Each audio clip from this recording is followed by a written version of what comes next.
So hello guys, कैसे हो सभी। आई होप सभी बहुत अच्छे होंगे। मैं राहुल और आप सभी का स्वागत है आपके अपने यूट्यूब चैनल आईसी मंत्रा पर। और आज हम पढ़ेंगे magical divisibility rule of 7, 11 and 13। बहुत इंपॉर्टेंट रूल है क्योंकि इस रूल से हमने देखा है कि 3 से 4 साल से एग्ज़ाम में क्वेश्चन जरूर पूछा जा रहा है। अब चाहे वो एसएससी का एग्ज़ाम हो, चाहे यूपीएससी का एग्ज़ाम हो, चाहे यूपी पीसीएस या कोई भी स्टेट पीसीएस एग्ज़ाम हो, वहाँ से उन पूरे एग्ज़ाम में इस रूल से क्वेश्चन जरूर बन रहा है। बहुत इंपॉर्टेंट रूल है, इसलिए पूरे कॉन्सेप्ट को अच्छे से समझना, पूरी वीडियो देखना, ठीक है। बिल्कुल भी थोड़ा सा पार्ट भी मिस मत कर देना क्योंकि ये पूरी वीडियो बहुत ज़्यादा इंपॉर्टेंट है। क्लियर है बच्चे? चलिए तो मूव करते हैं हम सीधा कि रूल होता क्या है। तो यार देखो, इसको हम कंबाइन रूल भी बोलते हैं, कंबाइन रूल ऑफ 7, 11 एंड 13। तो ये 4 नंबर्स हैं, इन चारों नंबर्स को हम 7, 11 और 13 से डिवाइड करके देखते हैं कि कौन सा नंबर 7, 11 और 13 से डिवाइड है। बट हमें सिंपली डिवाइड करके नहीं देखना है, ठीक है। जैसे कि हम सबसे पहले इस वाले नंबर को लेते हैं। नंबर है हमारे पास 5, 8, 7, 8, 6, ठीक है। अब मैं बोलूँ कि इस पूरे नंबर को 7 से डिवाइड करो तो टाइम तो लगेगा ना, या 11 से या 13 से डिवाइड करो तो हमें पता है कि सर टाइम जरूर लगेगा। तो कंबाइन रूल क्या है?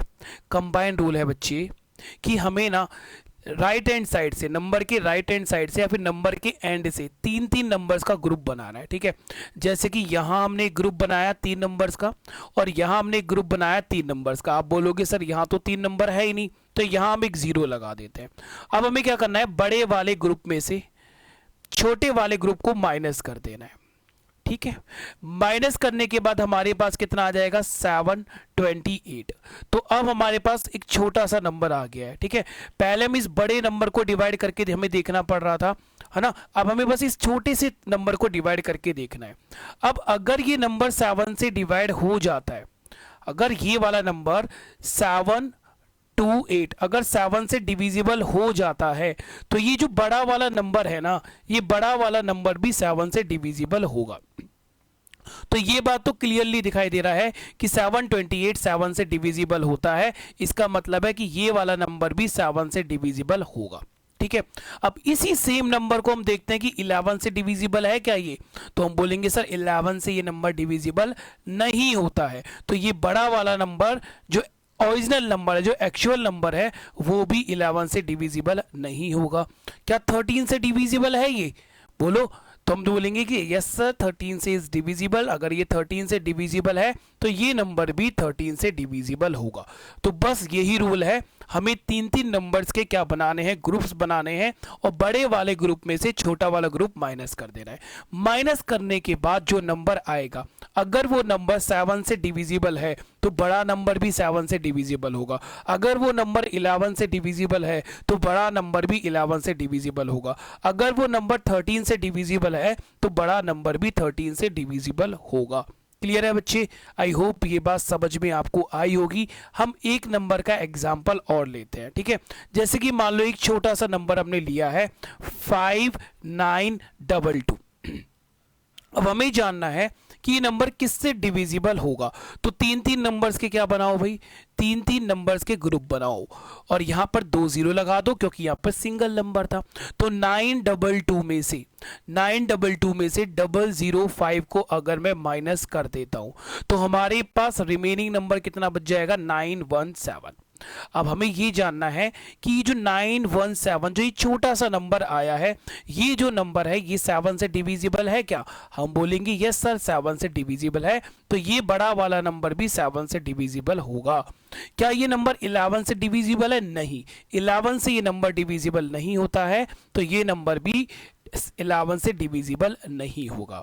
क्या ये नंबर 13 से डिविजिबल है? हम बोलेंगे यस इट्स डिविजिबल बाय 13। तो ये नंबर भी 13 से डिविजिबल नहीं होगा। और no no no, it's not divisible by 13। Okay, ये 13 से डिविजिबल नहीं होगा। तो ये नंबर ओनली किससे डिविजिबल है? 7 से डिविजिबल है। तो ये जो ओरिजिनल नंबर है वो भी केवल किससे डिविजिबल होगा? 7 से डिविजिबल होगा। क्लियर? Got it. अब देखो ये जो नंबर्स है ना, ये जो नंबर, ये वाला जो नंबर हुआ और ये वाला जो नंबर हुआ, ये बहुत इंपॉर्टेंट नंबर है, यहीं से मेन क्वेश्चंस बनते हैं, ठीक है। तो इनको बहुत ध्यान से हमें अभी समझना है, क्लियर। तो इन नंबर्स में क्या ऐसी खासियत है, पहले तो ये समझो। जैसे कि ये मैंने नंबर लिखा 2 3 4 2 3 4, तो हमने क्या देखा कि सर ये जो 6 डिजिट का नंबर है ना, ये जो हमारा 6 डिजिट का नंबर है, ये 6 डिजिट का नंबर जो बना है, ये जो 6 डिजिट का नंबर जो बना है, ये 3 डिजिट्स के नंबर्स को रिपीट करके बनाया गया है। जैसे एक 3 डिजिट का नंबर ये हो गया 2 3 4 एंड 2 3 4, तो ये 6 डिजिट का नंबर तो है, पर इस 6 डिजिट के नंबर्स को बनाने के लिए 3 डिजिट्स के नंबर्स को हमने रिपीट किया है, ठीक है। अब हम अगर इसका डिफरेंस लेते हैं 2 3 4 और 2 3 4, है ना, 3 नंबर्स का ग्रुप तो हमने बना लिया। अब अगर हम इसका डिफरेंस लेते हैं तो इसका डिफरेंस कितना आता है, 0। अब आप बोलोगे सर अगर डिफरेंस 0 आया तो क्या होगा, तो अगर ऐसा नंबर आता है जो कि 3 नंबर्स को रिपीट कर 6 डिजिट का नंबर बनाया गया, तो पहली बात तो उसका डिफरेंस 0 आएगा। और जो ऐसा नंबर है वो नंबर 7 से भी डिविजिबल होगा, वो नंबर 11 से भी डिविजिबल होगा, वो नंबर 13 से भी डिविजिबल होगा।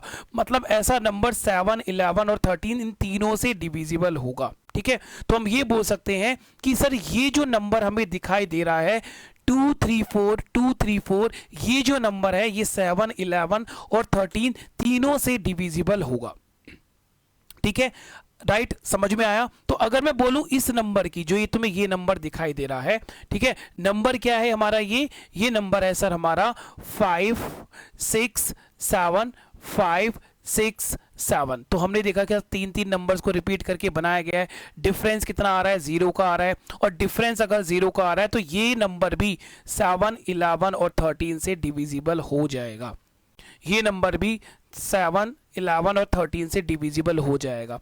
तो यहीं से हम एक मेन चीज समझते हैं।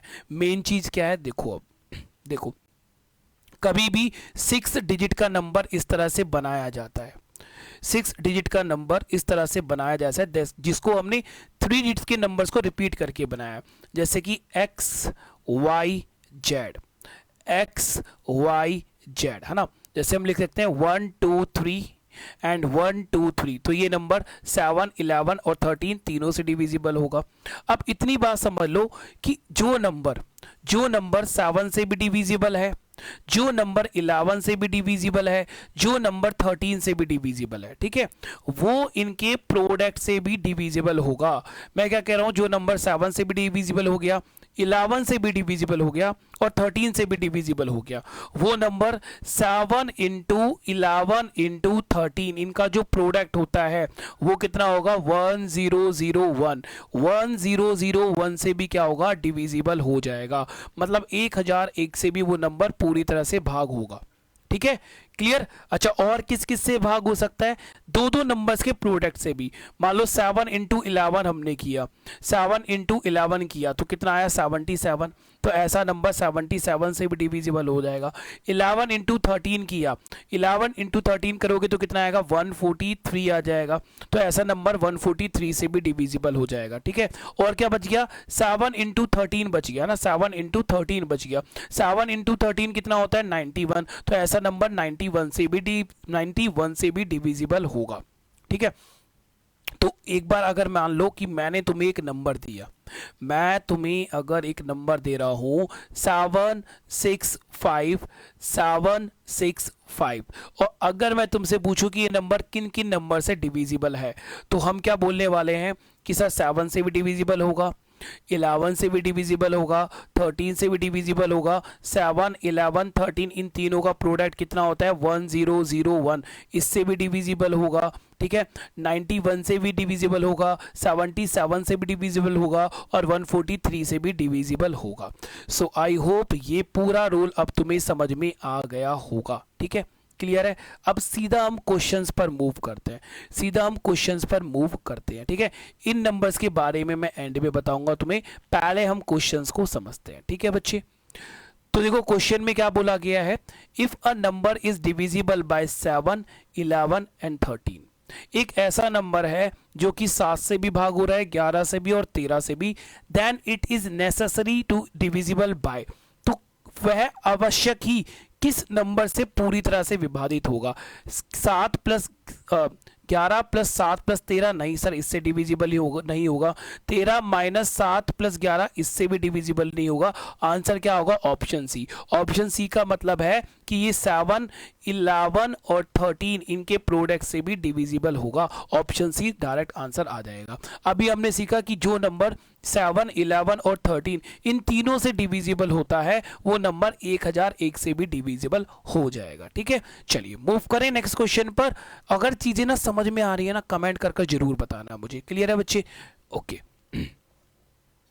सो ये रहा हमारा नेक्स्ट क्वेश्चन। ठीक है, नेक्स्ट क्वेश्चन में क्या बोला गया है? अ 6 digit number is formed by the repetition a 3 digit number, for example 3 4 5 3 4 5 and 2 3 4 2 3 4। तो बिल्कुल यही चीज मैंने आपको समझाई भी कि एक ऐसा नंबर बनाया गया है जो कि 6 डिजिट का है, पर उसको बनाया गया repetition of 3 digit number, 3 digit के रिपीटेशन से रिपीटेशन करने के बाद वो नंबर बनाए।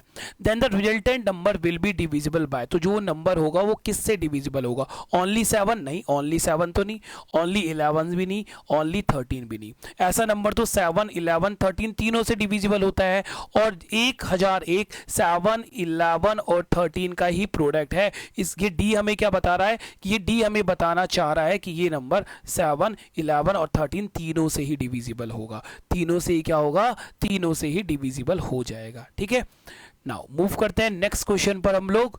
और ये रहा हमारा नेक्स्ट क्वेश्चन, और ये ना रिसेंटली क्वेश्चन पूछे गए।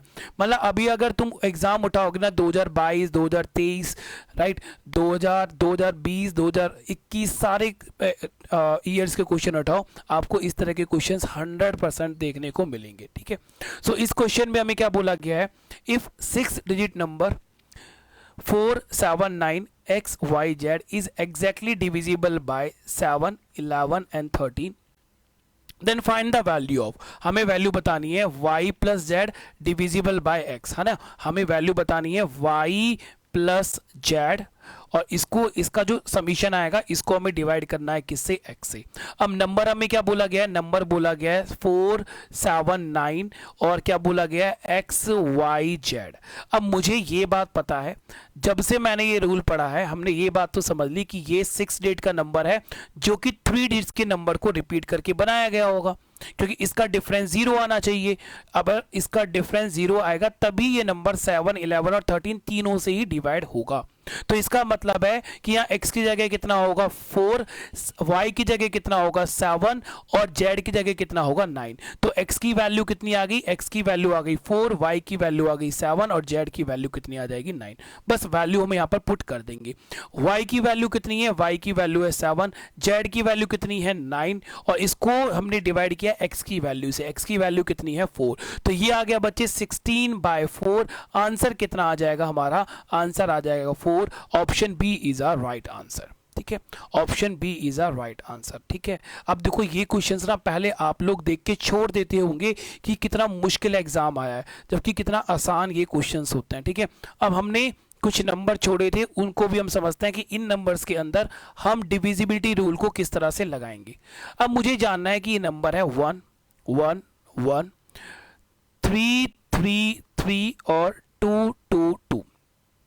ये जो नंबर है ना, ये जो नंबर है ये 7, 11 और 13 किससे डिविजिबल होगा? तो हमने रूल क्या पढ़ा है सर? 3 नंबर्स के ग्रुप बनाते हैं। एक नंबर का ग्रुप ये बना, एक नंबर का ग्रुप ये बना, और एक नंबर का ग्रुप ये बन गया। ठीक है, अब बात आती है कि सर अब हम किसको किस में प्लस करें और किस ग्रुप को किस में ऐड करेंगे। तो अल्टरनेट ग्रुप्स जो होते हैं, ठीक है, जो अल्टरनेट ग्रुप्स है, अल्टरनेट का मतलब समझते हो ना, एक छोड़कर एक। जैसे कि अल्टरनेट ग्रुप्स कौन कौन से कहलाए जाएंगे? 111 और 222, ये अल्टरनेट ग्रुप्स हैं। ठीक है, बीच वाला ग्रुप्स को हम छोड़ देंगे, तो एक ग्रुप को छोड़कर एक जो दूसरा ग्रुप होगा उनको हम अल्टरनेट ग्रुप्स बोलते हैं। तो बेटा अल्टरनेट ग्रुप्स तो हो जाएंगे ऐड, इनको तो हम ऐड करेंगे, और जो ग्रुप बच जाएगा उसमें से माइनस कर देंगे। तो इन दोनों को ऐड करने पे हमें कितना मिला? इन दोनों को ऐड करने पे मिला हमें 3 3 3, और जो बचा हुआ ग्रुप है उसको इसमें से माइनस कर दोगे। माइनस करने पर डिफरेंस कितना आ गया 0, और डिफरेंस अगर 0 आ गया तो ये 7, ये 11 और ये 13 इन तीनों से डिविजिबल होगा। अब आपको ये पता है कि अगर नंबर 7, 11, 13 से डिविजिबल है तो वो 77, 91, 1001 और 143 तीनों इन सबसे भी डिविजिबल होगा। ठीक है, अब कमेंट कर कर मुझे ये बताना कि ये वाला जो नंबर है, ये वाला जो नंबर तुम देख रहे हो, ये जो नंबर है ये किन किन नंबर से डिविजिबल होगा, ये आपको कमेंट कर कर बताना है। ठीक है, चलिए आई होप आपको ये नॉलेज जो होगी पसंद आई होगी और 100% यहाँ से आपके एग्जाम में आपको क्वेश्चन देखने को मिलेगा। ठीक है, बाय बाय, टेक केयर। अगर चैनल को सब्सक्राइब नहीं किया है तो सब्सक्राइब कर लेना और अपने दोस्तों के साथ इस वीडियो को जरूर शेयर करना। बाय।